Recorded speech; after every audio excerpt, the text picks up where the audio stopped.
cœur de notre cœur, qui nous connaît mieux que nous-mêmes et qui nous attend tout le temps.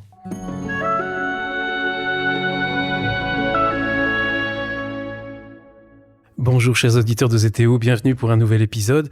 Je suis Guillaume Devoux. Aujourd'hui, je vous propose d'aborder un sujet très important, une culture qui accompagne des centaines, voire des millions d'hommes et de femmes sur toute la planète.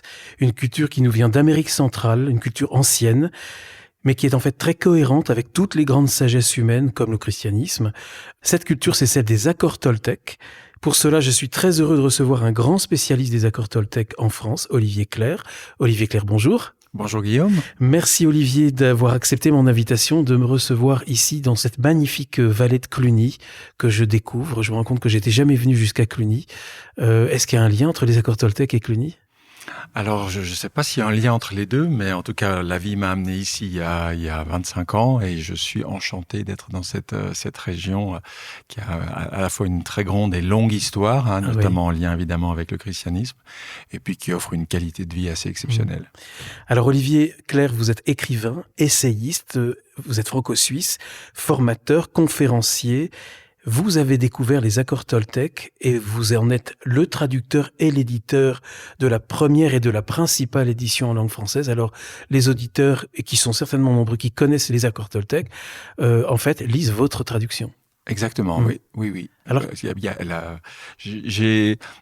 j'avais arrêté de traduire parce qu'à l'époque j'étais éditeur, j'étais responsable éditorial des éditions Jouvence. J'ai repris la traduction parce que il faut savoir, beaucoup de gens l'ignorent, que Miguel Ruiz, bien qu'hispanophone, ayant grandi au Mexique, l'auteur des accords Toltec, voilà, on va en parler, n'enseigne qu'en anglais. Et en anglais, il a un vocabulaire très simple. C'est quelqu'un de l'oralité. Ses livres ont été écrits en réalité par son éditrice, Janet Mills. Et moi, je voulais qu'on garde cette simplicité-là en français. Et je me suis dit, si je confie ça à un traducteur professionnel, il va me faire du style, il va me faire des phrases. Et je voulais pas qu'on fasse du Balzac avec Miguel Ruiz. En tout cas, c'est pas du Balzac, même si on aime bien Balzac aussi. Mais les accords Toltec, c'est vraiment une œuvre magistrale. Vous les avez découverts comment, ces accords Toltec ? Alors, j'ai dans une vie professionnelle là d'avant, j'étais rédacteur en chef d'un magazine à Toulouse. J'avais une rédaction très très ouverte et parmi les gens qui m'ont proposé des articles, il y avait Maude Séjournant, une Française installée au Nouveau-Mexique, qui avait la chance de voir paraître avant tout le monde toutes sortes de livres et qui souhaitait créer une collection en France. Et lorsqu'on s'est retrouvés au moment où j'étais aux éditions Jouvence, eh bien, elle m'a apporté une pile de livres. Dans cette pile, il y avait un petit livre, The Four Agreements, les 4 accords. En français, c'est moi qui ai rajouté l'adjectif Toltec parce que 4 accords, on pourrait croire que c'est la musique. Les 3 accords du blues plus un 4e. Donc, on a rajouté ça. Et quand j'ai lu ce livre d'une traite, le soir, j'ai dit ça, c'est une perle. Ça, c'est le genre de choses qu'un éditeur voit passer une fois tous les 20 ans, s'il a de la chance, dans une vie d'éditeur. Et on a créé sa collection, Le Cercle de Vie chez Jouvence, où on a traduit et publié ce premier livre. C'est combien de ventes en France, les accords Toltec ? C'est monumental. Je pense qu'on a dépassé les 2 millions de ventes. C'est le seul livre que je connaisse qui, depuis sa publication jusqu'à aujourd'hui, n'a cessé d'augmenter dans les ventes d'année en année. C'est-à-dire qu'au début, ça touchait juste les gens branchés. C'était quand ? Alors, il est sorti en 98 ou 98. Voilà, 99, je crois que c'était La Maîtrise de l'amour, le deuxième. Et donc, ça fait 25 ans qu'il a touché progressivement, après les milieux développement personnel et spiritualité, ça a été l'école, ça a été l'entreprise. Aux États-Unis, c'est même l'armée qui se les a appropriés. C'est un destin assez unique pour ce livre. Pour un livre en fait très universel, on va s'y pencher et on va aussi se pencher sur votre approche, Olivier Clerc. Vous n'avez pas fait que traduire les accords Toltec, vous avez également beaucoup travaillé et vous prolongez quelque part, on va en parler. Mais avant de parler des accords Toltec, un autre aspect qui est important dans votre vie, qui est lié, vous dites que c'est un cadeau Toltec que vous avez reçu de Don Miguel Ruiz. On expliquera qui est Don Miguel Ruiz, qui est l'auteur, qui a écrit, qui a rédigé plutôt les accords Toltec. C'est la découverte de Marshall Rosenberg, père de la communication non violente. Oui. J'ai vraiment eu souvent de la chance dans ma vie. Effectivement, 1 an avant de rencontrer les accords Toltec, je découvre le manuscrit anglais encore non publié du livre de base de la communication non violente qui s'appelle « Les mots sont des fenêtres » entre parenthèses ou des murs. Et donc, j'ai eu la joie de faire traduire et publier aux éditions Jouvence et d'aller aussi me former avec Marshall Rosenberg lui-même. Et donc, vous êtes aussi l'auteur à côté des accords Toltec, mais c'est vraiment à côté, ça se touche à mon avis, hein, l'auteur du Don du pardon, oui. qui est un best-seller traduit en 8 langues. On n'a pas le temps peut-être de parler, mais il y aura des passerelles forcément entre les accords Toltec et le pardon, certainement même pendant cette émission, il y en a plein, mais ça fera peut-être l'objet d'une autre émission si vous voulez bien, on parlera du Don du pardon. Là, j'aimerais qu'on se penche sur ces accords Toltec. Ça faisait des années que je souhaitais faire une émission sur les accords Toltec. Ce qui est très important aussi de comprendre, c'est qu'on n'est pas en train d'aller chercher quelque chose de complètement exotique ou de préhistorique, parce que c'est vrai, on va loin. Les accords Toltec, ça vient d'une région du centre, je crois, du Mexique. Alors, ce qu'il faut quand même comprendre, je crois qu'il faut le préciser tout de suite, c'est que Miguel vient de cette tradition, effectivement, Toltec, aussi chrétienne, faut pas l'oublier non plus, parce qu'il vient d'une famille de Mexique où il a été imprégné, baigné de christianisme. Et en fait, son génie, et ça faut le souligner d'entrée, c'est d'avoir pris cette tradition et d'en avoir enlevé plein de superstitions, plein de choses qui datent, qui ne correspondent pas du tout à la mentalité d'aujourd'hui. Et ces accords Toltec, vous les trouverez nulle part ailleurs que chez lui. Vous pouvez lire Gougo, qui a présenté l'œuvre de Louis Sanza, qui est aussi de tradition Toltec. Vous pouvez lire Castaneda, que tout le monde connaît. Vous ne trouverez rien de ce qu'il y a chez Miguel Ruiz. C'est-à-dire qu'il a, quelque part, comme dans un alambic, il a distillé les enseignements qu'il a reçus et il en a extrait cette quintessence qui est tellement universelle qu'aujourd'hui le livre est traduit dans 40 langues et que tout le monde en a entendu parler. Donc c'est bien une tradition orale qui s'est transmise de génération en génération et pendant des siècles. Exactement, lui il tient ça de sa mère et de son grand-père. Tout à fait. Ouais. Et donc, la géographie, c'est le Mexique. C'est le Mexique. Alors, lui a beaucoup enseigné à Teotihuacan, qui est cette cité avec ses fameuses pyramides en escalier qui est à 60 km de Mexico. Il y a d'autres sites ailleurs. Mais vous voyez, c'est intéressant. Il est venu à Paris en 2012 et dans sa conférence, j'ai toujours le souvenir, il a dit, vous savez, Paris est une ville Toltec. Pourquoi ? Parce que pour lui, Toltec aujourd'hui, ça veut dire artiste, quelqu'un qui essaye de faire quelque chose de beau de sa vie. C'est-à-dire que dans son message aujourd'hui, il veut pas que les gens se fixent sur le passé et sur un lieu lointain. Pour lui, l'essence de la voie Toltec, c'est de s'efforcer d'être des artistes de notre propre vie et d'en faire quelque chose de beau et de lumineux. Et ce qui est important dans ces accords Toltec, je pense que vous serez d'accord avec moi, Olivier Clerc, c'est de dire que les différences, l'exotisme, il est pas si lointain que ça, et les différences sont superficielles. Et en fait, ça nous touche tous, aussi dans nos cultures chrétiennes. Pour moi, il y a des liens très profonds entre les accords Toltec et le christianisme. Ah oui, surtout que si vous regardez l'enseignement de Miguel Ruiz, il est fondé sur 3 choses, la vérité, l'amour et le pardon. Donc je pense que, moi j'ai grandi dans l'église catholique, je pense que toute personne se retrouvera quand même dans ces trois notions, ces 3 valeurs essentielles. Alors on se penche aussi aujourd'hui sur le livre que vous avez écrit, que vous avez eu l'amabilité de me transmettre, qui est sorti il y a combien de temps ce livre ? Il est sorti, en fait, le livre que je vous ai transmis est lié à un jeu qui est le jeu des accords Toltec, qui est sorti en 2012 pour la venue de Miguel Ruiz en Europe. Donc voilà, donc le texte a 13 ans. Et donc, pour accompagner ce jeu, et à l'occasion donc de la venue de Don Miguel Ruiz à Paris en 2012, vous avez écrit ce livre, Olivier Clerc, les accords Toltec, une chevalerie relationnelle qui complète en fait et qui permet peut-être même de mieux appliquer ces accords Toltec, de mieux les appliquer dans la vie quotidienne. Et dans ce livre, sur lequel je m'appuie aussi pour la préparation de cette émission, vous dites et ça m'a beaucoup intéressé, ça va intéresser beaucoup d'auditeurs, vous dites qu'il y a une proximité entre cette vision de l'homme moderne qu'il y a dans les accords Toltec et l'allégorie de la caverne de Platon. Oui, tout à fait. Tout à fait, parce que moi, l'allégorie de la caverne de Platon, je l'ai découvert, j'avais 16 ans en cours de philo. On avait tous le même âge. Voilà, ouais. Ça a été une révélation pour moi. Et lorsque j'ai découvert les accords Toltec, je me suis dit, mais au fond, Miguel Ruiz nous dit la même chose que Platon, mais sous une forme qui est différente. C'est-à-dire, voilà, il parle du rêve. Dans la voie Toltec, on parle du rêve. On dit que le cerveau humain rêve 24 heures sur 24. La différence, c'est que la nuit, il n'y a plus la structure du monde matériel, donc le rêve devient très absurde, farfelu, irrationnel, alors que dans la journée, eh bien, on est maintenu par le cadre de cette réalité. Je suis intéressé de voir qu'un psychiatre comme Olivier Chambon, il dit, pour un psychiatre, le cerveau hallucine 24 heures sur 24. C'est-à-dire que nous ne nous rendons pas compte que notre cerveau crée une réalité à partir de ce que nous recevons de nos sens, et nous construisons notre réalité, nous construisons nos histoires et nos croyances sur cette base. On croit vivre dans le monde, mais on vit dans une construction qu'on appelle le rêve, ou qu'on appelle des ombres projetées sur une caverne comme Platon, ou encore on pourrait prendre le film Matrix, qui raconte la même histoire d'une façon ultra moderne, qui a touché aussi des millions de gens. C'est chaque fois le même enseignement, c'est de nous faire prendre conscience de la dimension de créateur de notre réalité qui est la nôtre, que beaucoup de gens ignorent, et de ce fait-là, créer une réalité qui peut être triste, qui peut être cauchemardesque, là où en prenant conscience de cette capacité, ils auraient la possibilité de transformer leur monde et leur réalité. Puis on est au cœur de l'esprit des accords Toltec. Vous parliez tout à l'heure de l'importance de la vérité, de la réalité.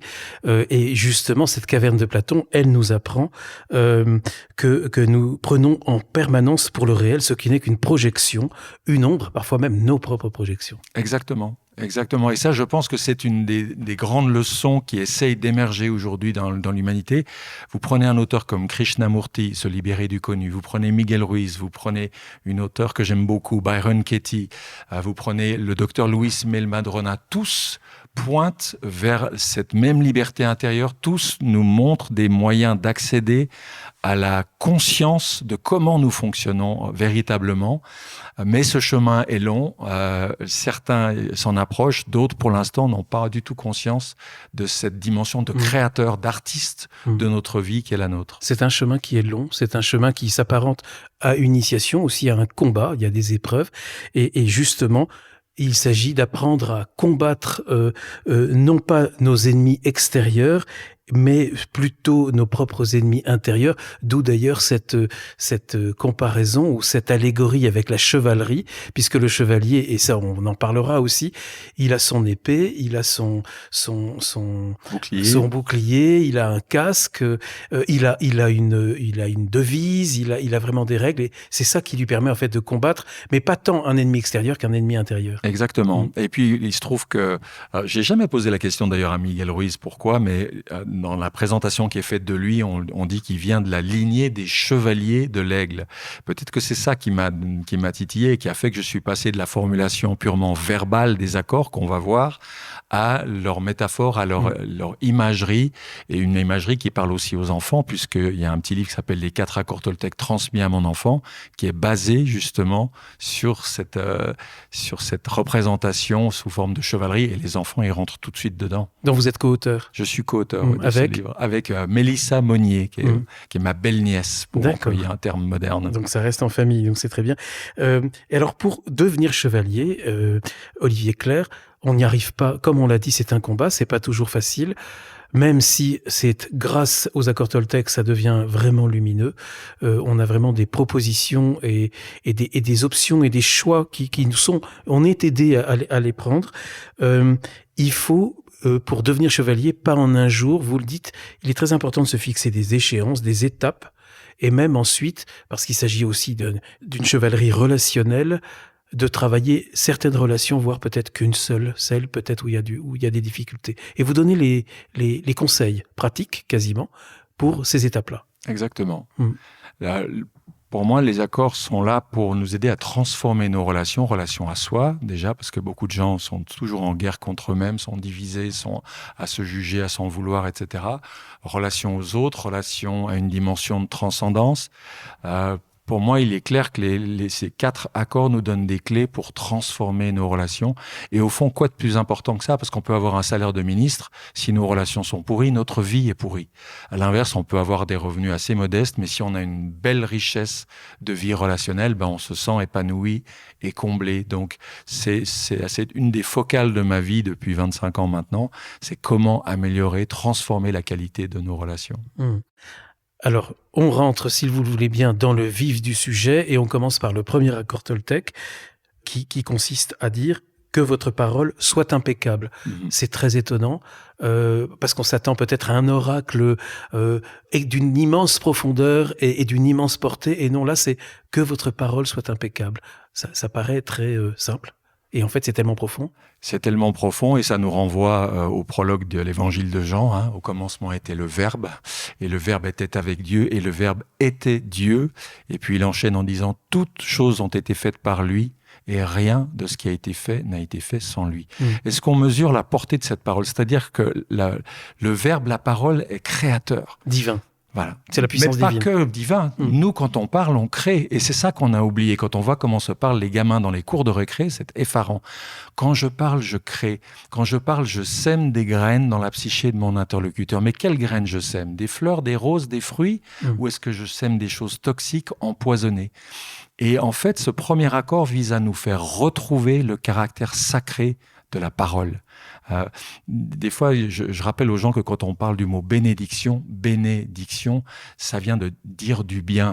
C'est le contraire de malédiction, c'est le contraire de médire et de maudire. Donc ce premier accord, il vise à nous faire retrouver le sens sacré de la parole. On crée, quand on parle, qu'est-ce qu'on crée? Et lui nous dit cette chose extraordinaire: si vous changez juste cet accord-là, si vous appliquez juste cet accord, vous oubliez tous les autres, vous changez toute votre vie. Et ça, j'en suis convaincu. Il suffirait presque le premier accord Toltec uniquement. Oui. Et on a ici, pas loin d'ici, à 40 minutes, on est à 40 minutes de Lyon. À Lyon, il y avait Philippe de Lyon, guérisseur extraordinaire. La seule chose qu'il demandait comme paiement de ces guérisons, il disait aux gens: ne dites pas du mal de votre prochain pendant 24 heures. Vous imaginez la conception que cet homme-là avait du verbe, de la parole, pour demander ça. Alors Philippe de Lyon, que je ne connaissais pas, que j'ai découvert dans votre livre, Les accords Toltec à une chevalerie relationnelle, c'est donc un guérisseur absolument extraordinaire, de réputation mondiale. Je crois qu'il soignait même les tsars et les rois des autres pays. Il était à Lyon, et il avait donc cette phrase, cette citation, Olivier Clerc, que je cite, qui est dans votre livre, qui est celle de Philippe de Lyon: « Chaque médisance ajoute une pierre au mur que nous élevons entre les anges et nous. Nous nous séparons du ciel, nous nous condamnons. » Oui. Tout est dit. Oui. Et ça, je pense qu'aujourd'hui, on vit dans une société, vous avez qu'à aller sur Internet 2 secondes pour voir les commentaires des gens. Je pense qu'on a perdu la notion du caractère sacré de la parole. Et ce premier accord Toltec, que votre parole soit impeccable, elle vise à nous redonner cette conscience-là. Et que dit Miguel derrière? Il dit que ce qu'il y a de plus toxique dans la société aujourd'hui, c'est les ragots, les médisances, les potins, les calomnies. Et malheureusement, il suffit de faire attention à ça pendant une journée pour voir que c'est quelque chose qui est omniprésent et qui est dévastateur au niveau relationnel. Alors, il y a évidemment d'autres dimensions dans ce premier accord sur la parole impeccable, mais la première, celle qui peut-être nous vient le plus rapidement, c'est effectivement la médisance, la calomnie, le mensonge. Et là, vous citez, j'étais sidéré de lire ce poème, Le Mot de Victor Hugo. Mais oui. Absolument incroyable, où il parle de la puissance des mots en disant: le mot méchant finira toujours par parvenir à celui à qui il est destiné. Il dit, il sait même le mot méchant connaît le numéro, il a la clé pour rentrer chez celui. Donc il faut faire très attention quand on commence à dire du mal de quelqu'un, même d'absent, parce que ça lui parviendra toujours. Exactement. Vous pouvez aller, ceux qui nous écoutent peuvent aller sur Internet, taper le mot de Victor Hugo, André Dussolier. Il y a une courte vidéo où André Dussolier récite ce poème. Pour moi, c'est un poème que tout collégien, tout lycéen devrait connaître par cœur. Oh, pas que tout le monde, à mon avis. Hein. Oui, mais il faut commencer, bien sûr. Je dis ça parce qu'on nous apprend: demain dès l'aube, je partirai, vois-tu, je sais que tu m'attends. C'est magnifique, mais comment un collégien ou un lycéen peut entrer en empathie avec la douleur d'un père qui a perdu sa fille, alors que le mot, mais c'est leur expérience de tous les jours, ça, de voir les dégâts que crée une parole malheureuse. Alors, impeccable qui ne pêche pas. Pécher, c'est rater sa cible. Voilà. Et c'est surtout, comme vous le soulignez dans votre livre, hein, c'est pas la connotation religieuse, voire superstitieuse du péché, mais c'est tout simplement commettre un acte qui va me nuire, un acte que je commets en fait contre moi-même. Exactement. C'est lancer un boomerang et savoir que tôt ou tard, il me reviendra dans la figure. Voilà. Et avoir conscience de ça, pouvoir mesurer un jour quel est l'impact de nos paroles, Vraiment, on peut changer sa vie en faisant simplement attention à la manière dont on utilise ce don sacré, ce don créateur qu'est la parole. La parole est le mot qui peut devenir, vous le dites, Olivier Clerc, ça peut devenir un poison émotionnel, non seulement pour ceux auxquels ils sont destinés, nos mots, qu'ils soient présents ou absents, mais surtout à ceux qui émettent ces mots, à nous. Exactement, exactement, oui. Et donc, vous désignez la médisance, les calomnies, la méchanceté, la jalousie, le mépris, la méfiance. Et vous dites, la parole impeccable, elle renonce à utiliser la parole autrement que d'une manière constructive, positive, créatrice, lumineuse, libératrice. Voilà. Là, c'est l'autoroute de la lumière, là. Voilà, et c'est pour ça que dans la comparaison avec la chevalerie, je dis que la parole impeccable, c'est l'épée du chevalier. Parce qu'avec une épée, je peux défendre le beau, le bien, le bon, le juste, je peux défendre la veuve et l'orphelin, je peux défendre tout ce qui mérite d'être protégé et défendu dans la société. Mais si je ou si je brandis mon épée n'importe comment, je peux blesser, je peux tuer. Voilà, l'épée est littéralement une lame à double tranchant. Avec la parole, je peux enseigner, je peux instruire, je peux déclarer mon amour, je peux illuminer, éclairer le monde, ou je peux semer la zizanie, la discorde, déclencher des guerres et produire de la dévastation absolument partout. Donc, avoir cette idée de se dire, tiens, mon épée, comment je l'utilise ? D'abord, est-ce que j'ose la sortir ou est-ce qu'elle est tout le temps dans mon fourreau rouillé depuis longtemps parce que j'ose pas prendre la parole quand je devrais la prendre? Aux enfants, quand vous leur dites dessine ton épée ou fais-la avec un peu de carton et des feutres, etc. Ça, c'est les conseils que vous donnez même à tout le monde, de dessiner les symboles, l'épée, le bouclier, etc. Oui.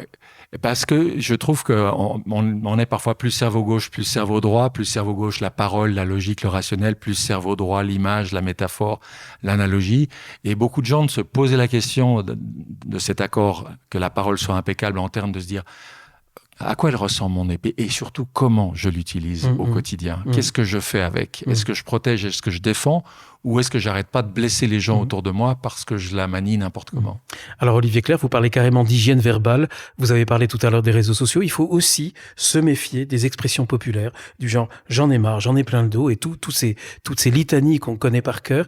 Comment se fait-il que, en fait, on a tendance à médire plus facilement qu'à dire du bien, à tomber plus facilement dans ce travers d'être négatif que positif? Mais je pense que c'est une question d'éducation, c'est une question de culture. Vous savez, on apprend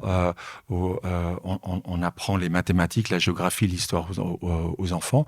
Moi, j'avais un de mes fils dans une école Montessori. Toute la vaisselle était en porcelaine et pas en plastique, parce que les maîtresses disaient, mais si on apprend à un enfant à manier des choses avec soin, il ne casse pas plus qu'un adulte. C'est beau, ça. Voilà. Eh bien, si on apprenait aux enfants depuis tout petit l'importance de la parole, l'importance du verbe, comment manier son épée, eh bien, on aurait une culture où la médisance, les potins, les ragots, les insultes, les grossièretés seraient beaucoup moins présentes qu'elles ne le sont aujourd'hui. Aujourd'hui, on a perdu vraiment ce sens. Et c'est quelque chose, je pense, qui est essentiel à retrouver. Alors, cette décision de se mettre en accord avec ce premier accord Toltec, d'avoir une parole impeccable, n'est pas facile. Vous dites que ça nécessite un effort de conscience considérable. Et pour ceux qui ont peut-être du mal, vous dites que peut-être une des premières étapes, c'est de s'interroger sur ce qui motive nos propos. Je dis ça, pourquoi j'ai dit ça? Oui, et puis voilà, comme je disais tout à l'heure, comme image, de se dire qu'est-ce que je sème dans la tête de mon interlocuteur quand je parle? Quelle graine je sème? Puisqu'on finit tôt ou tard par récolter ce qu'on sème, c'est intéressant de mettre simplement de la conscience là-dessus. Et je parle de conscience, je parle pas de culpabilité, de se poser la question, de se dire comment j'utilise ma parole. Et puis je recommande aussi d'alterner, c'est-à-dire on peut faire une journée entière juste sur cet accord, la suivante changer, ou on peut faire une semaine entière si on se sent assez costaud pour ça.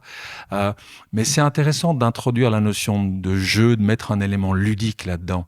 Parce que quand on est enfant, on apprend tout en jouant, et on oublie quand on est adulte qu'on peut apprendre des choses très importantes, très essentielles, aussi dans un esprit ludique, en se disant tiens, et si je passais une journée comme ça, qu'est-ce que ça va faire? Quel bilan je vais faire le soir avant de me coucher? Et là, on se dira, finalement, ça a changé ci, ça a amélioré ça, etc. Vous parlez de magie noire et de magie blanche. D'un côté, la magie noire des mots négatifs qui sèment la haine, la division, les conflits. tandis que la magie blanche, ce sont les mots qui sont au service de l'amour. Voilà, alors ça, c'est pas moi qui l'invente, hein, ce sont les termes même de Miguel Ruiz, mais d'autres l'ont dit, hein, on parlait Philippe de Lyon, on parlait d'autres auteurs. Je crois que les auteurs qui nous ont sensibilisés à l'importance du verbe, on peut remonter à des siècles ou des millénaires, ça a toujours été là. Ça se perd parfois, comme à notre époque, mais ça revient. Mais effectivement, de se dire, il y a des paroles qui jettent des sorts. Je vais vous prendre un exemple banal, mais un médecin qui dit à un patient, il vous reste plus que 3 mois à vivre, mais il lui jette un sort. Mais c'est malédiction, c'est le Oui, sens c'est une du mot malédiction. Voilà. C'est un mal dire. Voilà, moi j'ai une amie, son médecin lui a dit, écoutez, avec la médecine que je pratique, aujourd'hui je ne peux plus rien pour vous, mais j'ai entendu qu'il en existe d'autres, donc si j'étais vous, j'irais voir ailleurs. Elle est allée voir ailleurs, elle est toujours pas parmi nous, c'était il y a 20 ans. Voilà. J'en connais des comme ça. Voilà, faire attention à ce qu'on dit. À un enfant, des fois les parents ou les profs font des remarques sans se rendre compte de l'effet dévastateur. Ils vont semer une pensée, t'es nul, tu vaux rien, t'es pas comme ci, t'es pas comme ça, etc. Et puis ces phrases, elles vont rester, elles vont travailler dans la psyché d'un enfant pendant des années. L'impact, ce qu'on mesure pas, il est même physique, il est presque chimique. Vous citez Masaru Emoto, ça m'a fait très plaisir de le relire parce que j'en avais entendu parler, je l'avais oublié, je savais plus comment le retrouver. Lui, c'était un Japonais qui mesure la puissance de la parole sur les cristaux de glace. Oui. En prenant des photos. Oui. D'ailleurs, le film Les Petits Mouchoirs avec Guillaume Canet, au passage, Guillaume Canet et Marion Cotillard sont des fans des accords Toltec. Il y a un clin d'œil aux accords Toltec et il y a un clin d'œil à Masaru Emoto dans les Petits Mouchoirs, puisqu'ils ont écrit des mots positifs sur je sais plus quelle nourriture c'est, pour voir la façon dont ça impacte les aliments. Ben, ils ont bien raison.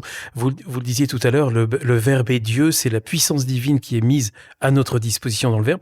Mais il y a le verbe et il y a aussi le silence. Et vous l'avez aussi dit tout à l'heure, Olivier Clerc, le silence, lui aussi, doit être impeccable. Et il peut y avoir des silences coupables. Il y a des choses qu'il faut savoir dire. Parce que il me semble important, c'est une chose que j'ai faite dans ce livre, donc c'est de mettre des garde-fous. Parce qu'il y a des gens qui croient qu'il suffit de se taire pour avoir une parole impeccable, mais il y a des silences qui sont pas impeccables du tout. Il y a des fois où parce qu'on s'est retenu de dire telle ou telle chose, eh bien la relation va se dégrader. La personne en face comprendra pas ce qui se passe puisqu'on ne lui a rien dit. Donc moi je dis oui, ayez une parole impeccable, mais que votre silence soit impeccable aussi. Voilà, des fois, il faut avoir le courage de sortir son épée, il faut avoir le courage de dire certaines choses. L'abcès. Voilà, on peut le dire avec amour, on peut le dire avec conscience, mais en sachant que c'est nécessaire pour que la relation avance. Et comme je parle d'une chevalerie relationnelle, eh bien l'idée c'est que l'application de ces accords doit améliorer nos relations et non pas leur nuire.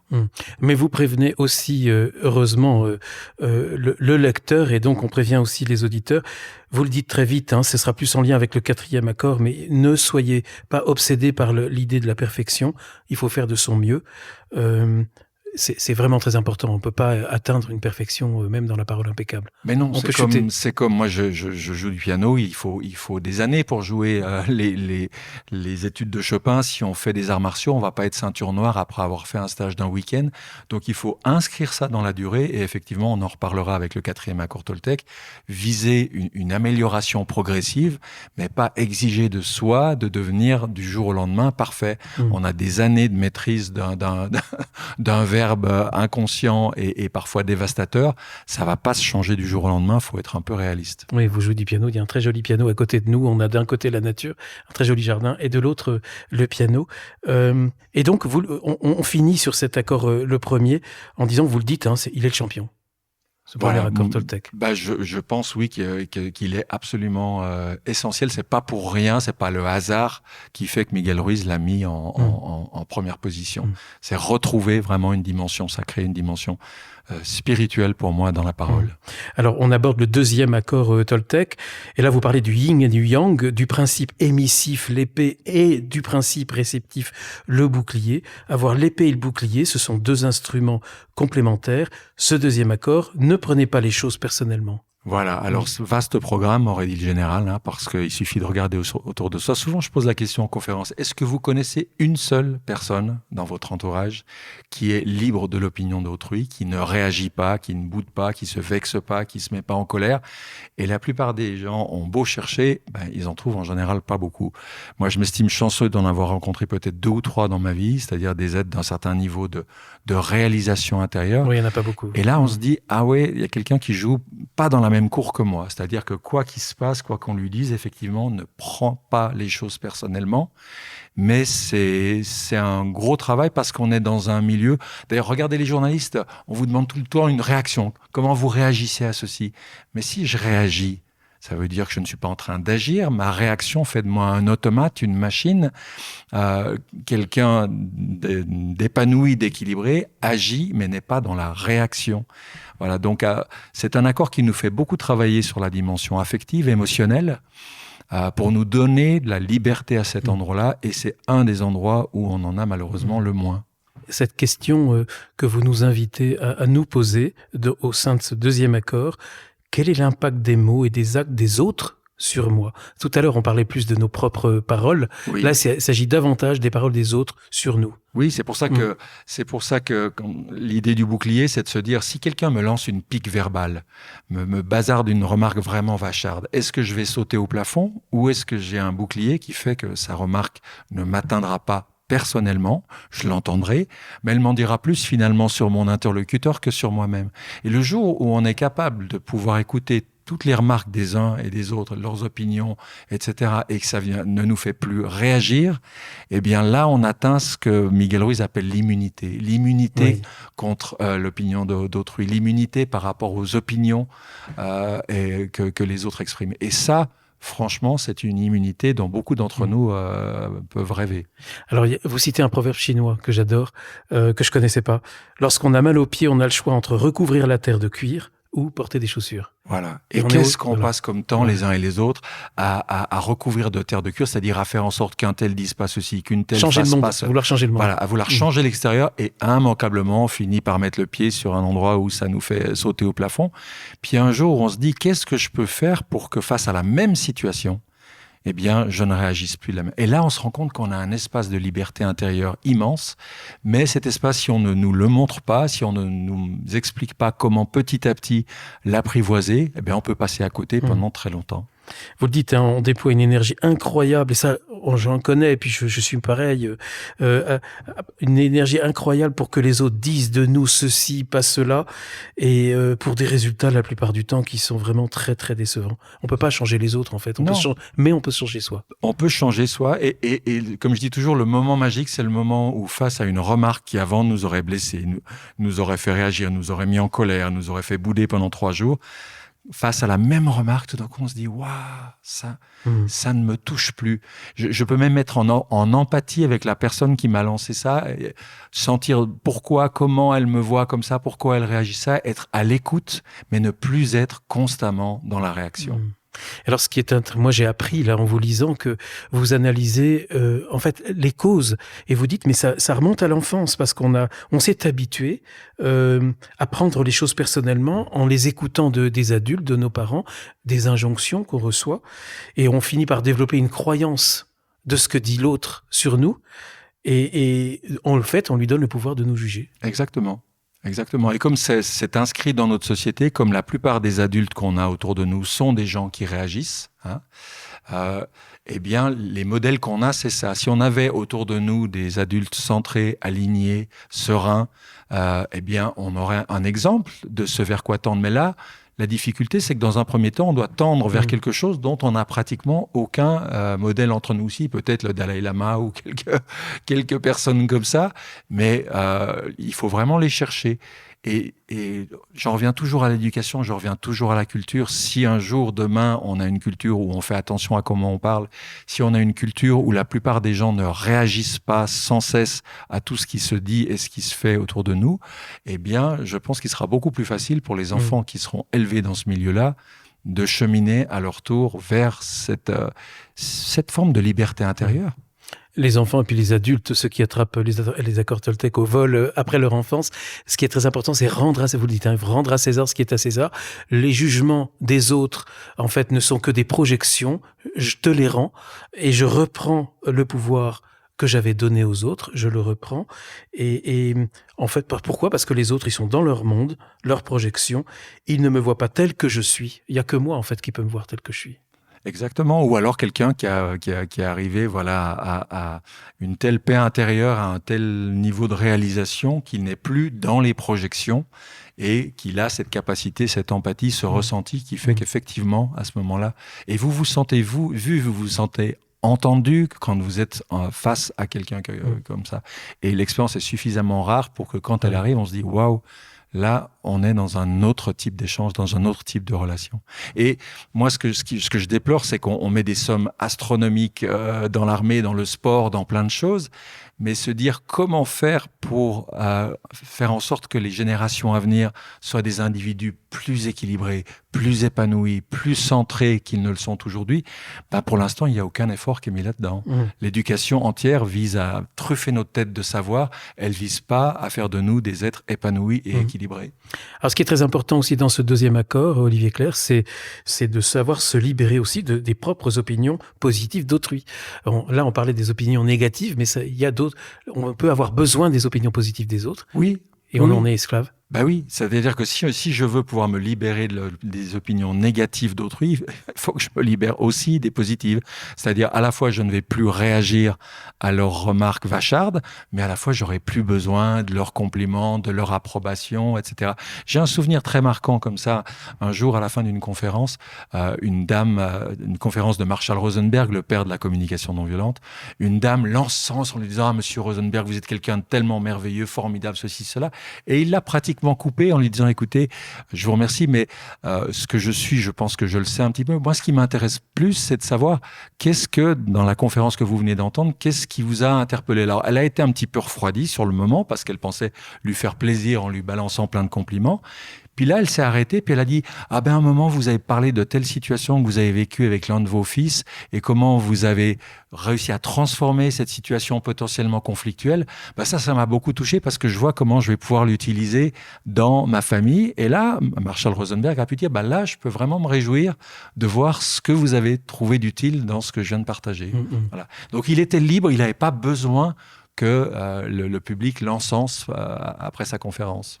Lui, il avait un bouclier sans trou, probablement. Voilà. Parce que vous dites, il faut aussi, on a forcément tous des trous dans le bouclier. Il y a des endroits où les flèches passent et il faut apprendre à boucher ces trous parce que on est toujours, en fait, il y a toujours quelque chose qui nous atteint, quelque chose, même si on s'y attendait pas. Et c'est là où vous dites, il y a un trou dans le bouclier. Oui, j'aime bien cette idée parce que c'est tellement facile d'imaginer quelqu'un avec son bouclier, puis un gros trou au milieu, et la pique verbale va passer. Par exemple, quelqu'un me dit « Toi, alors comme terre, vraiment, t'es nul ». Et paf, je suis vexé. Pourquoi je suis vexé? Parce qu'il y a une partie de moi qui pense vraiment que je suis pas un très bon père. Donc, je me suis fait, avec mon épée, je me suis fait un trou là-dedans. Alors, deux solutions. Soit je réagis et puis je retrouve une remarque vacharde à balancer à l'autre. Soit je me dis, oula, pourquoi ça vient me toucher? Puis là, je me rends compte qu'il y a une faille dans mon respect de soi, une faille dans mon estime de soi. Et puis, je vais faire le travail nécessaire pour boucher cette faille. Et puis le bouclier, après, il aura retrouvé son intégrité. Et la même pique venant un jour d'une autre personne, elle ne m'atteindra plus. Oui, c'est ça. Pour colmater les trous, c'est l'estime de soi. C'est l'estime de soi, c'est l'amour de soi, c'est le respect de soi, effectivement. Mais puisque je travaille depuis 15 ans autour de la thématique du pardon, je constate que la plupart des gens vivent avec un niveau de division intérieure qui est juste effarant. Alors justement, vous avez une image, Olivier Clerc, qui m'a beaucoup parlé aussi. Vous dites, en fait... On parle de ces trous, de ces blessures. Nous sommes pareils à un individu dont le corps est couvert de plaies non cicatrisées. Oui. Si on pouvait voir le corps émotionnel des gens, c'est ce qu'on verrait. On verrait des brûlures, on verrait des abcès, on verrait des croûtes, on verrait de l'eczéma, on verrait... et vous approchez, vous avez envie de faire une caresse à la personne qui est en face de vous et vous la faites sauter au plafond parce qu'elle a la peau à vif.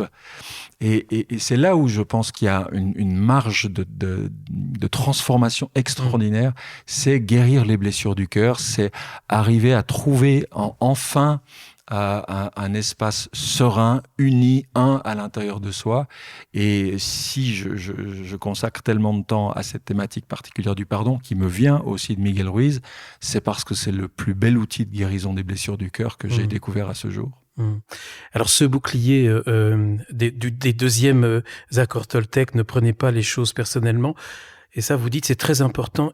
Il faut pas qu'il soit parfait. On a parlé, on en reparlera il faut faire attention. Et c'est un peu un danger, cette perfection. Il faut surtout pas qu'il soit hermétique. Et surtout pas qu'il soit le synonyme de se replier des autres et de se mettre se cacher dans une citadelle. Voilà, c'est-à-dire que si on doit mettre un garde-fou à cet accord, c'est ne prenez pas les choses personnellement, mais prenez-les quand même. C'est-à-dire, il ne s'agit pas de remplacer son bouclier par une armure intégrale. Il ne s'agit pas de se mettre derrière une paroi de verre où on n'est plus en relation avec l'autre, où on s'est tellement protégé que quoi que l'autre nous dise, « Ah, c'est toi qui penses ça, ah, c'est toi qui vois ça comme ça », et puis on ne reçoit plus, on n'échange plus. Donc bouclier, oui, armure intégrale, non. Ne pas prendre les choses personnellement, oui, mais les prendre, les écouter. Parce que ce que tu me dis, ça m'intéresse. Tu es en train de me dire quelque chose qui me parle de notre relation, de comment tu le vois. Et ça m'intéresse, je vais pouvoir en faire quelque chose. Ça veut dire je reste dans la relation. On parle d'une chevalerie relationnelle. Je me coupe pas.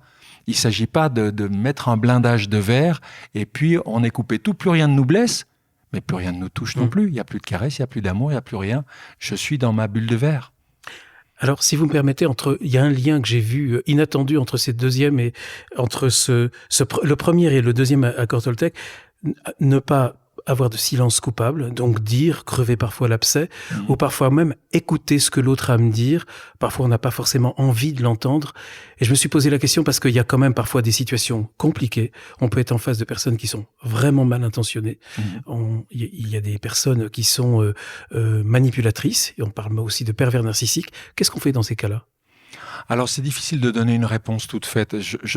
Pour moi, l'intérêt de ces accords ou de tout travail qu'on fait sur sa vie émotionnelle et relationnelle, c'est que progressivement, quelque chose grandit en nous, quelque chose se renforce en nous. Et les gens et je connais bien ça, hein, j'ai même écrit un livre là-dessus qui s'appelle « Le tigre et l'araignée, les deux visages de la violence ». Les gens qui se retrouvent confrontés à du harcèlement, confrontés à de la manipulation, confrontés à des pervers narcissiques, c'est qu'il y a une faille. C'est qu'il y a une faille où ces gens-là arrivent à passer. Mais plus on va faire ce travail intérieur, plus son bouclier sera équilibré et moins il y aura de failles. Et lorsqu'on se trouvera face à quelqu'un comme ça, ça va pas le faire, ça va pas prendre. Il y aura pas de prise pour commencer à insinuer des choses en nous. Mais on l'a dit tout à l'heure, il faut le redire maintenant, c'est un travail qui s'inscrit dans la durée. Mais si on le fait méthodiquement, si on arrive à être un virtuose du piano en 10 ans, si on arrive à être ceinture noire d'aïkido en 10 ans, eh bien pourquoi pas ceinture noire d'écoute, ceinture noire d'empathie, ceinture noire de qualité humaine et relationnelle. Il faut juste se donner le temps de faire ce travail et de développer ses compétences. Est-ce que ça veut dire qu'on arrive finalement à pouvoir s'immuniser de tout ? Alors, j'en suis pas là, donc je peux pas vous l'affirmer, mais en tout cas, j'ai rencontré des êtres où on sent qu'effectivement, leur centre de gravité intérieure n'est plus dans l'ego, n'est plus dans le moi réactif, et quelque part, qui leur permet de pouvoir composer avec tout ce qui peut se présenter dans une vie humaine, y compris de plus douloureux et de plus difficile, sans perdre leur centre. Moi, c'est cet horizon-là qui m'attire. Mais alors quand cet horizon est encore un peu lointain, mais qu'on fait l'objet justement d'attaques ou de personnes qui vous manipulent ou qui vous harcèlent, quel conseil donneriez-vous dans ce cas-là ? Alors, il y a beaucoup de choses. Moi, vous savez, je suis tombé dans le développement personnel, ça fait 45 ans, parce que j'étais vraiment très jeune. Il y a tellement de choses qui ont été écrites. Il y a des très, très bons livres. Il y a les livres d'Isabelle Nazaraga, par exemple, sur la manipulation. Vraiment, les gens qui sont confrontés à ça, on vit quand même une époque incroyable aujourd'hui. Vous avez des livres, vous avez des ateliers, vous avez des webinaires. Surtout, donc, ceux et celles qui nous écoutent, s'ils sont confrontés à des difficultés de cet ordre-là, qui ne restent pas seuls avec ça. Il y a des clés, il y a même des associations aujourd'hui qui visent à aider les gens à s'en sortir, à savoir se protéger contre des gens potentiellement toxiques. Donc se protéger, c'est une première étape. Et puis se renforcer, deuxième étape, intérieurement, pour ne plus prêter le flanc à ce genre de manipulation. Ce qui veut aussi dire qu'on ne peut pas sauver tout le monde. On peut sauver personne, mais on peut donner des clés, des outils pour que les gens apprennent progressivement à se sauver eux-mêmes. Parce que si on sauve les autres, on va les rendre dépendants, ils auront besoin d'être protégés. Il y a un moment où la protection est nécessaire. Non, mais parce que vous avez des personnes qui vous mettent dans une position de sauveur. Ça, c'est des choses qui arrivent. Oui. Qui veulent vous y mettre. Oui. Voilà. Sauveur d'eux-mêmes. Oui. Troisième accord, Olivier Clerc, et Don Miguel Ruiz, bien sûr, ne faites pas de suppositions. Ah là. Magnifique. Alors, avec ne prenez pas les choses personnellement, on était dans la dimension du cœur, de l'affect, de l'émotionnel. Avec ne faites pas de suppositions, on est dans le mental. Voilà. Ces 4 accords correspondent aux 4 dimensions de notre être. Le mental, en fait, il n'arrête pas de faire des suppositions. On pourrait dire que c'est son fonctionnement par défaut. Quand on dit « je pense que », la plupart du temps, on fait une supposition. « Je crois que », on fait une supposition. C'est le mode par défaut. On est tout le temps en train d'imaginer, de prêter des intentions. Ça, c'est une expression extraordinaire. Elle existe en français, pas en allemand, pas en anglais, pas en italien. Prêter des intentions. C'est-à-dire que tu fais un truc, je te prête une intention, puis alors dans mon petit stock personnel d'intentions, je choisis la pire. Donc forcément, si tu as fait ça, c'était pour la pire des intentions du monde. Et ensuite, en plus, je réagis personnellement à l'intention que je t'ai prêtée. Vous voyez le circuit fermé qui se fait? Donc, arrêtez de faire des suppositions, se rendre compte quand on est dans ce fonctionnement qui fait qu'on n'est plus dans la réalité, on est dans l'imaginaire, on est dans nos hypothèses, on est dans nos croyances, et revenir dans ce qui s'est vraiment passé, c'est-à-dire parler avec l'autre. Quand t'as dit ici, c'était pourquoi? Quand t'as fait ça, c'était pour quelle raison? Revenir dans la réalité de la relation plutôt que dans ce qu'on suppose, ce qu'on imagine, ce qu'on croit, ce qu'on se raconte et qui, 9 fois sur 10, n'est pas vrai. Là, on est dans votre esprit, dans votre livre, dans l'esprit chevaleresque, on est dans la quête du Graal, la quête de la vérité et de la réalité. Là, on est en plein dedans. Oui. En fait, il faut se défaire de toutes les illusions, des suppositions, des projections, des hypothèses non vérifiées. Et il faut aussi se méfier du mental quand il justifie les émotions. C'est en fait qu'il se fait tyranniser aussi par les émotions. Oui, on se rend pas compte que souvent, par exemple, je prends un exemple que je cite souvent, mais je roule en voiture, quelqu'un me fait une queue de poisson. D'abord, ça me fait peur, ensuite, ça me met en colère. Et parce que je suis en colère, je vais dire, ce type est un abruti, c'est un chauffard, c'est quelqu'un qui croit qu'il a la route pour lui tout seul. C'est-à-dire, ma première supposition est la pire. Voilà. Et si on n'y fait pas attention, on va rester sur cette supposition-là, puis on va croire que c'est vraiment vrai, alors qu'en réalité, je ne sais pas. Bien sûr que c'est très désagréable, bien sûr qu'on a peur et qu'on est énervé, mais si ça se trouve, il y avait sa femme en train d'accoucher sur la banquette arrière, il fonçait vers la maternité. Est-ce qu'on n'a pas tous, un jour ou l'autre, fait des trucs pas trop bien parce qu'on estimait avoir une bonne raison? Et là où on se fait piéger, c'est quand on laisse la première supposition négative venir en nous, justifier l'émotion qu'on a ressentie, je suis en colère, donc l'autre est un abruti, et ne pas faire le vrai travail qui est de dire mais en fait il y a plein d'autres raisons possibles. Et il faut libérer l'imagination, là vous le dites, hein. Il faut faire le plus de suppositions, ce que vous venez de faire. Voilà, parce que je pense que ne pas faire de suppositions, c'est comme dire à quelqu'un ne pense pas à un éléphant rose. C'est compliqué puisque c'est le fonctionnement par défaut du mental. Par contre, si j'en fais 1, 2, 3, eh bien, je sais que je suis en train de supposer et du coup, j'évite de me faire piéger. Alors moi, je donne la règle des 3 suppositions. La première, la négative, elle vient toute seule, pas besoin d'aller la chercher. Toujours négative, presque toujours. Assez facilement. C'est la nature humaine. Voilà. La deuxième, la positive, faut faire un petit effort en se disant mais il avait peut-être une très bonne raison de faire ça. Puis la troisième, parce que moi j'ai un sens de l'humour très développé, c'est d'en faire une loufoque. Parce que des fois, la vie est tellement plus inattendue que ce qu'on imagine et qu'il y a des fois des raisons complètement inattendues qui font que les gens se comportent d'une manière qui nous fait grimper au rideau. En fait, ce troisième accord, ne faites pas de supposition, ça devrait être ne faites pas qu'une seule supposition. Exactement, parce que n'en faire aucune, encore une fois, je pense que c'est très compliqué pour beaucoup d'entre nous. Mais vous savez, on disait que les sophistes dans la Grèce antique, ils pouvaient vous défendre une idée et son contraire avec la même force d'argumentation. Et ça, c'est quelque chose qu'on a oublié. Bien sûr, à l'école, on a appris thèse, antithèse, foutaise, mais... Là, je connaissais pas le troisième. Arriver à le mettre en pratique dans la vie quotidienne, on le fait pas trop souvent. Donc, on regarde les nouvelles, on nous dit que tel personnage politique, tel multinational, tel ceci est comme ci, comme ça, et on achète ça. Et on n'a pas le réflexe de multiplier les éclairages, les points de vue, d'aller chercher la pluralité d'opinions. Et c'est comme ça qu'on se fait piéger. Un mental qui fonctionne bien, il a la capacité de voir les choses sous plusieurs angles. Regardez comment on est fait, vous et moi. On a 2 yeux. Il faut 2 yeux pour voir un relief. Si on a un seul œil, on perd la perspective.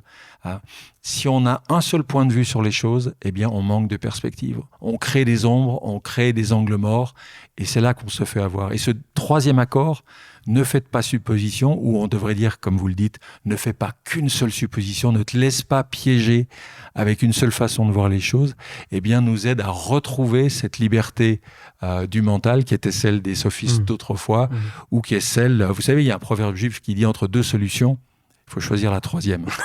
Voilà. C'est ouvrir, c'est refuser le mode binaire. Voilà. Alors, on parlait tout à l'heure d'autre ennemi qui était l'ennemi intérieur. Et vous dites, Olivier Clerc, ici, il faut aussi faire attention à nos attentes et à nos exigences. Oui, parce que les attentes et les exigences, c'est d'autres mots pour parler de supposition. Si j'attends de telle personne qui se comporte de telle façon, c'est que je suppose qu'il devrait se comporter comme ci, comme ça.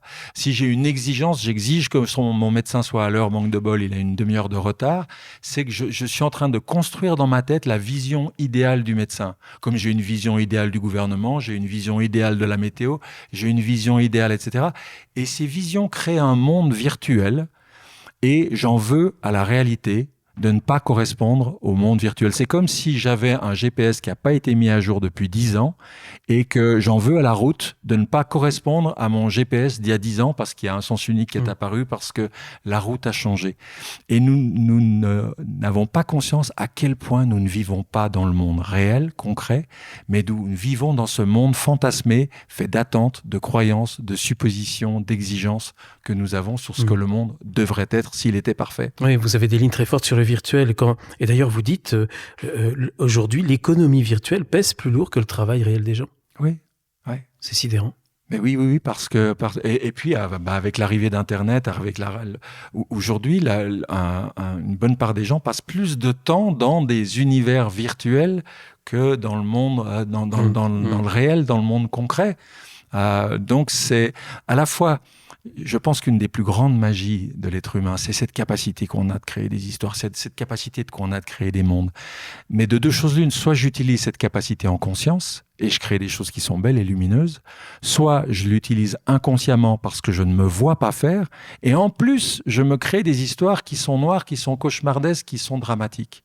Donc il y a un éveil, et c'est ce que cherche à faire Miguel Ruiz, c'est ce que cherchait à faire Krishnamurti, c'est ce que cherche à faire d'autres, qui est d'amener l'être humain à prendre conscience de ce pouvoir créateur qui est le sien, pour qu'il l'utilise en conscience et non plus inconsciemment, et qu'il l'utilise pour le meilleur et non pas pour se créer des cauchemars personnels ou collectifs. Cette prise de conscience, elle passe par le contact avec le réel, qu'on n'est pas dans le virtuel. Et effectivement, vous le disiez tout à l'heure très bien, le fait de prêter des intentions, on est dans le virtuel, on est dans l'imaginaire.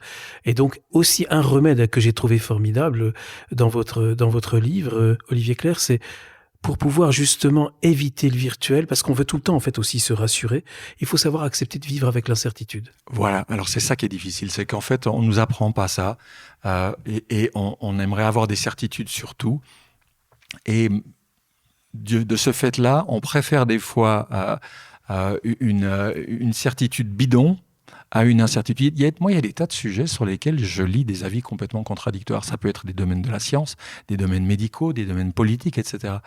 Et arriver à maintenir dans sa tête deux opinions contradictoires sans trancher en disant jusqu'à plus informé, je n'en sais rien, c'est une capacité absolument essentielle qu'on devrait nous apprendre très tôt. Vous savez, l'auteur de Gatsby le Magnifique, Fitzgerald.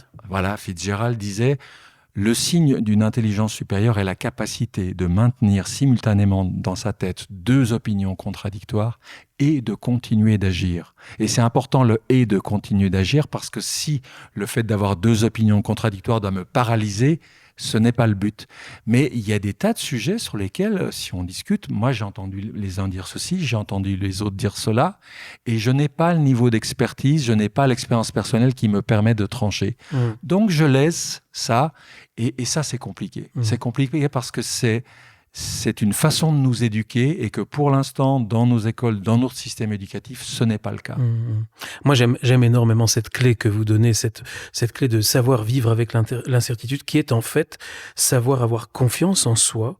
Vous parlez d'estime de soi tout à l'heure, mais aussi confiance en la vie, et puis aussi ne pas vouloir tout contrôler. Exactement. Voilà. Mais ça, c'est difficile parce qu'on est dans une société du contrôle omniprésent. On voit d'ailleurs le contrôle se resserrer un peu partout dans nos sociétés, des caméras de surveillance, bientôt, on aura des détecteurs de métaux à l'entrée de chaque école, de chaque lycée, etc. On espère tout contrôler, mais c'est un espoir qui est complètement illusoire. Et je pense que quand on suit une tradition spirituelle, quand on est un être de foi, et là, on parle de la tradition toltèque qui est une voie spirituelle, bien, il y a un moment moment où il faut dépasser cette obsession du contrôle mental, et retrouver une forme de confiance qui va au-delà de ces certitudes, mais qui n'est pas non plus quelque chose de nunuche, de benet, mais qui est au-delà et pas en deçà de ce besoin de contrôler. C'est au-delà, et vous le dites, ça viendra, parce que vous le dites en fait, la compréhension, c'est un fruit qui vient en dernier. Ça, j'ai beaucoup aimé aussi. Et elle est précédée de l'acceptation et de la gratitude. Magnifique. Oui, on veut comprendre trop vite. On veut comprendre avant même d'avoir vécu les choses. On veut comprendre avant même d'avoir été capable d'un merci qui est un pari sur l'avenir, de se dire, OK, les choses sont parfois difficiles, sont parfois douloureuses, mais elles ont un sens.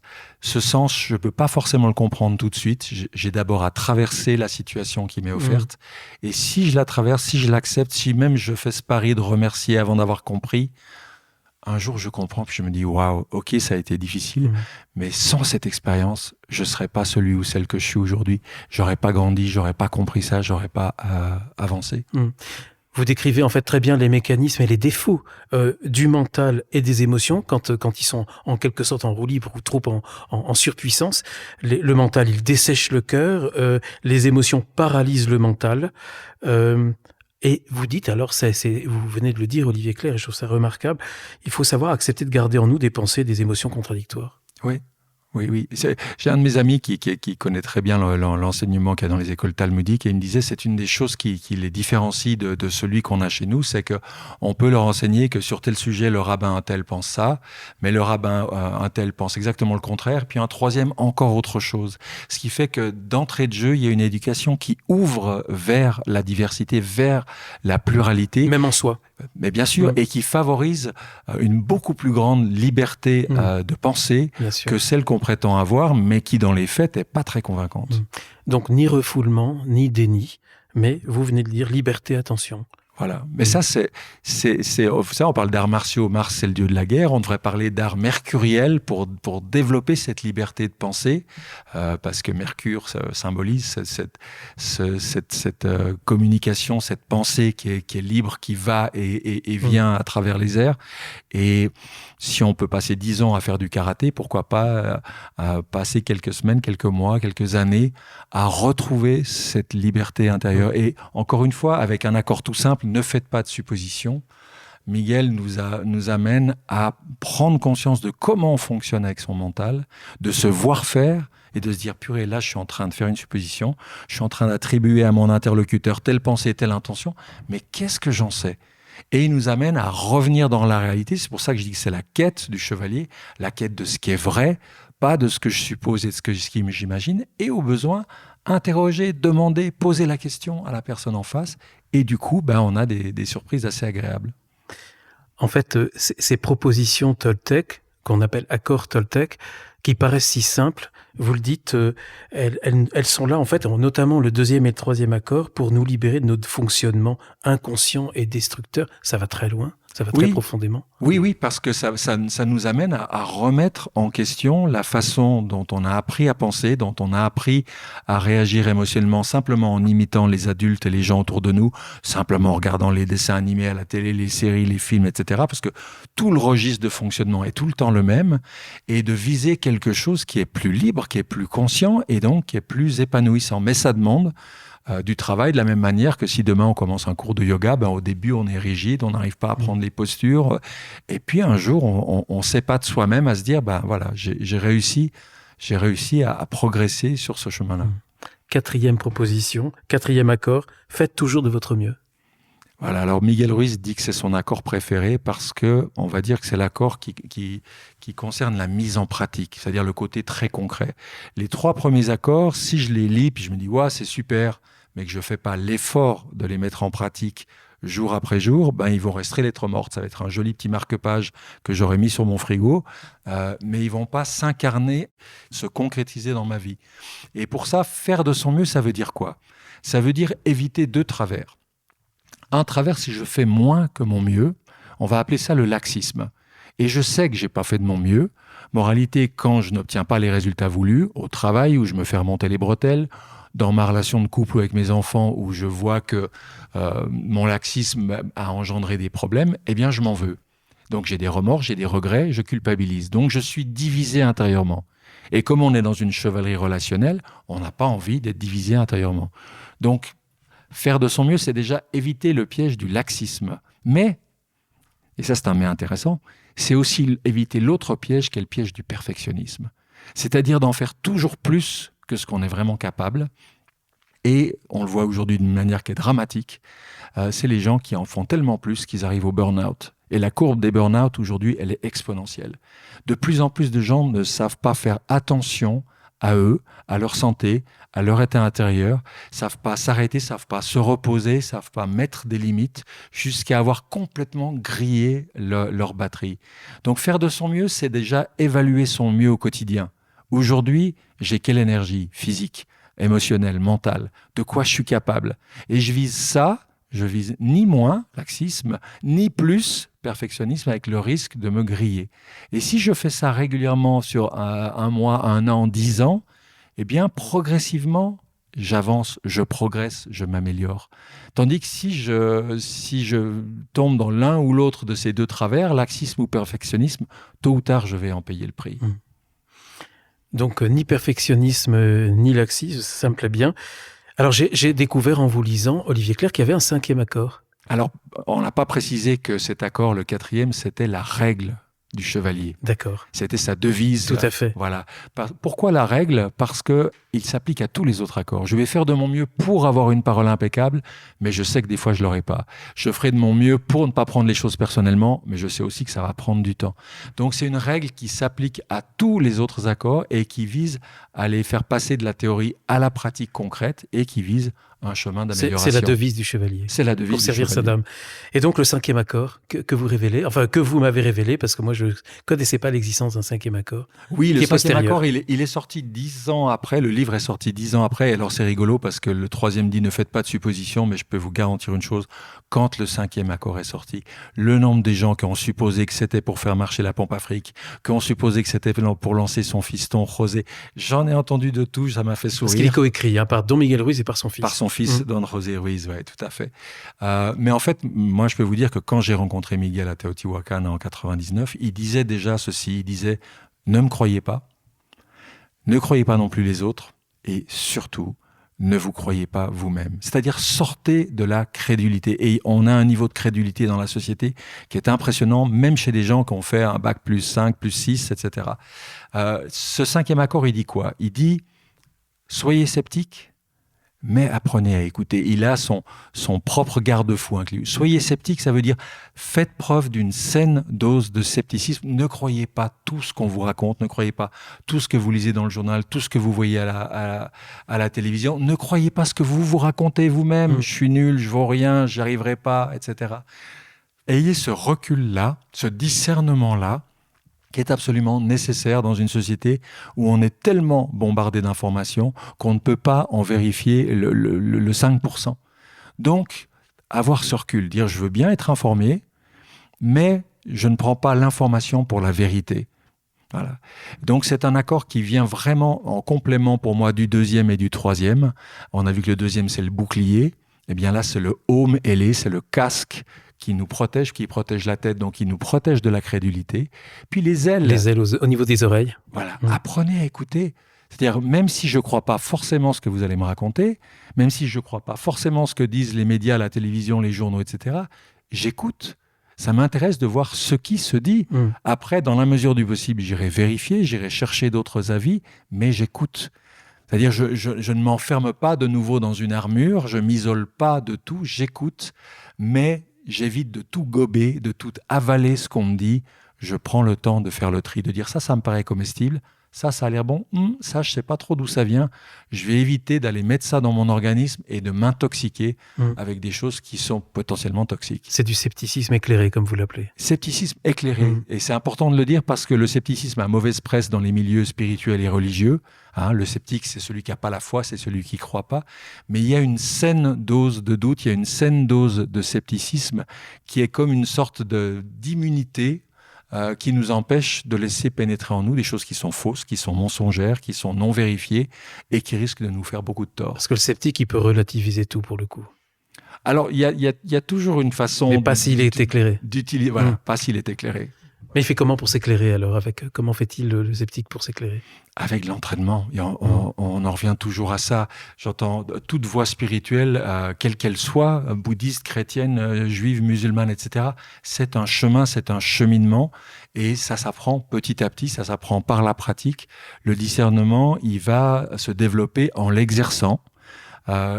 Et je crois que les gens oublient des fois avec des choses aussi simples, parce que les accords Toltec, c'est un livre tellement simple qu'un enfant de 12 ans peut le lire.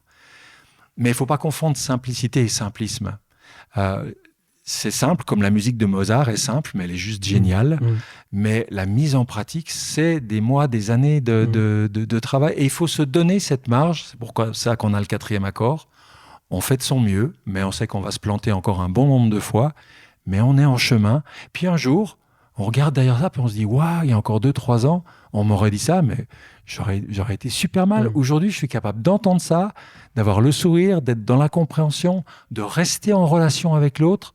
Ben, je me dis, j'ai fait du chemin. » Alors donc ce 5e accord, avec ce Om, ce casquelé, il est en fait complémentaire des autres, et il est plus protecteur presque que le 2e accord avec le bouclier. Pas plus, je pense que c'est vraiment complémentaire. C'est vraiment, il vient en complément de ces 2 autres accords. Et je pense que, encore une fois, dans le monde dans lequel on vit aujourd'hui, qui est surinformé, d'avoir cette protection, d'avoir ce discernement, d'avoir cette capacité à pas gober tout ce qu'on nous raconte, à pas tout avaler, à pas se laisser... Vous savez, je dis souvent, c'est rigolo quand même, la plupart des gens aujourd'hui mangent bio. Donc ils choisissent des aliments sains, écologiques, pour mettre dans leur estomac. Pourquoi se mettre des ordures dans la tête et dans le cœur? On devrait avoir le même niveau d'exigence pour les informations qu'on laisse pénétrer dans sa tête, et a fortiori pour celles auxquelles on adhère, on croit, dans lesquelles on va investir son cœur et son affect. On devrait être beaucoup plus exigeant que ça. Et pour l'instant, on a développé ça pour l'estomac, mais dans le cœur et dans la tête, qu'est-ce qu'on met encore comme déchets? Alors, Olivier Clerc, on arrive au terme de cette rencontre. Je suis très heureux parce que je crois qu'on a quand même bien brossé le tableau des 5 accords Toltec. Il n'y en a pas que 4. Quel est le lien? J'aimerais juste qu'on aborde ce qui fera certainement l'objet d'une prochaine émission, si vous le voulez bien, le lien entre les accords Toltec et le pardon. Eh bien, tout simplement, c'est que moi, je suis parti rencontrer Miguel Ruiz en septembre 99 au Mexique pour approfondir les accords Toltec, et qu'à l'occasion de cette rencontre, Miguel Ruiz m'a fait vivre une expérience de pardon qui m'a vraiment pris par surprise, parce que ça faisait pas partie du programme de cette semaine, mais qui a littéralement changé ma vie. C'était quoi cette expérience, si vous pouvez en parler un peu? Alors, je pense que, comme vous le dites, il faudrait y consacrer une émission. Ceux et celles qui auraient envie d'en savoir un petit peu, si vous allez sur ma chaîne YouTube, vous cherchez la vidéo qui s'appelle Le don du pardon. Elle fait juste 15 minutes. Elle est courte, mais je raconte ce qui s'est passé pour moi au Mexique avec Miguel Ruiz. Et c'est sur la base de cette expérience que 10 ans plus tard, j'ai écrit ce livre, Le don du pardon, et que se sont développés les cercles de pardon qui existent aujourd'hui dans une quinzaine de pays. Donc, la mise en pratique des accords Toltec incline au pardon et à vivre le pardon déjà vis-à-vis de soi-même et des autres? Alors, il y a quelques paragraphes où Miguel Ruiz parle du pardon dans le livre Les 4 accords Toltec, mais c'est pas la focale de ce livre-là. Et c'est aussi une des choses qui m'a amené, moi, à développer ça, parce que quand j'ai vu la façon dont ça avait transformé ma vie, et aujourd'hui, j'ai un recul, il y a entre 150 et 200 000 personnes aujourd'hui qui ont vécu un cercle de pardon, quand je vois ce que ça vient changer dans la vie des gens, non seulement dans le cœur, au niveau relationnel, émotionnel, mais dans leur façon de penser et jusque dans leur santé physique, c'est devenu vraiment ma passion, parce que je pense qu'on a là un des plus grands leviers de transformation sociale, en passant par ce que j'appelle la guérison du cœur. La guérison du cœur. Alors justement, quelques mots encore, si vous le voulez bien, sur les cercles du pardon, parce que c'est quelque chose de très fort, et qui vous l'avez dit, dans combien de pays? Aujourd'hui, il y en a dans une quinzaine de pays. Et vous êtes à l'initiative des cercles du pardon? Je suis à l'initiative de ça, c'est-à-dire que partant de cette expérience vécue avec Miguel Ruiz, j'ai eu à cœur de voir comment la transmettre pour tout. Donc d'abord, c'était un atelier de 2 jours, puis la demande croissant, finalement, on a développé cette version très concentrée d'un cercle de 2-3 heures. Un cercle de 2-3 heures. On en avait un tout petit peu parlé sur Zétéo il y a quelques mois avec Patricia Odo. Ah oui, oui, qui était l'invitée merveilleuse. C'était au mois de février cette année. En quelques mots pour les auditeurs qui ne savent pas ce qu'est un cercle du pardon, ça consiste en quoi? Alors, c'est difficile. D'ailleurs, je dis toujours qu'un cercle est quelque chose à vivre et pas à intellectualiser. Donc, je dis assez peu ce qui s'y passe, parce que sinon, les gens vont s'imaginer. Voilà. Mais ça s'adresse à qui, alors? Ça s'adresse à tout le monde, à tous les gens qui ont pas envie de vivre avec des ressentiments, des rancunes, des vieilles colères, des blessures du cœur qui s'ouvrent sans cesse, qui font mal sans cesse, qui saignent sans cesse, qui ont envie d'avoir plus de paix dans leur vie. Donc, j'ai eu, je dirais, des gens de tous âges, de 20 ans à 80 ans et plus. Et moi, ce qui me touche, je reviens d'Islande où j'ai animé un cercle pour 155 personnes de 39 nationalités différentes. J'avais qu'une heure et demie, c'est très court. Et en une heure et demie, les gens étaient impactés, n'en revenaient pas. J'ai des demandes de formation dans une dizaine de pays aujourd'hui parce que les gens se disent « Waouh, voilà quelque chose qui touche ». Et qui vient transformer quelque chose, pas dans la tête où on se raconte de nouveaux trucs, mais qui vient nous toucher droit au cœur. Et je pense, encore une fois, le cœur est entre la tête et les mains, entre la pensée et l'action. Si on arrive à changer le cœur, à guérir le cœur, on a un impact qui touche l'être tout entier. En tout cas, chers auditeurs, il y aura un lien, on va l'ajouter après cette émission dans le descriptif de cet épisode pour aller découvrir les cercles du pardon, de découvrir aussi votre livre, Olivier Clerc, Le don du pardon, et les accords Toltec, une chevalerie relationnelle. Je voudrais terminer en vous posant une question ou un peu simplement une remarque en la partageant avec vous. Ce que j'aime bien aussi dans les accords Toltec, c'est le mot accord. Parce qu'on pourrait s'attendre à des commandements ou à des préceptes. C'est le mot accord. Oui. C'est très positif. Oui, et ça puis, donne envie. C'est bien que vous le mentionnez parce que ce que Miguel dit en deux mots, c'est que quand on est enfant, on conclut de nombreux accords, mais inconsciemment. C'est-à-dire on accepte, on nous a dit qu'on était un abruti, je suis d'accord avec le fait que je suis un abruti et du coup, voilà, je m'enferme là-dedans. Et Miguel nous dit simplement pour briser tous ces accords toxiques qu'on a conclus inconsciemment dans l'enfance, il nous suggère d'en conclure juste 4 pour commencer, mais qu'on conclut en conscience et avec lesquels petit à petit on va se libérer de ces accords toxiques. Puis moi qui suis musicien, évidemment le terme d'accord me parle d'autant plus parce qu'il a une connotation musicale à laquelle je fais d'ailleurs référence dans ce livre. Merci infiniment Olivier Clerc. Déjà aussi, je voudrais vous remercier d'avoir fait connaître et d'avoir traduit ce livre. Moi, je l'avais lu il y a de longues années, mais il m'avait fait un bien fou. Il a été distribué comme des petits pains dans ma famille et on est des millions comme ça en fait. Exactement, oui, c'est ce qui a fait qu'il a touché autant de monde. Oui. Merci Olivier Clerc. Alors à une prochaine émission peut-être sur le pardon si vous le voulez bien. Merci aussi Guillaume, puis bien volontiers. Oui. Voilà. Merci chers auditeurs, à bientôt pour un prochain épisode.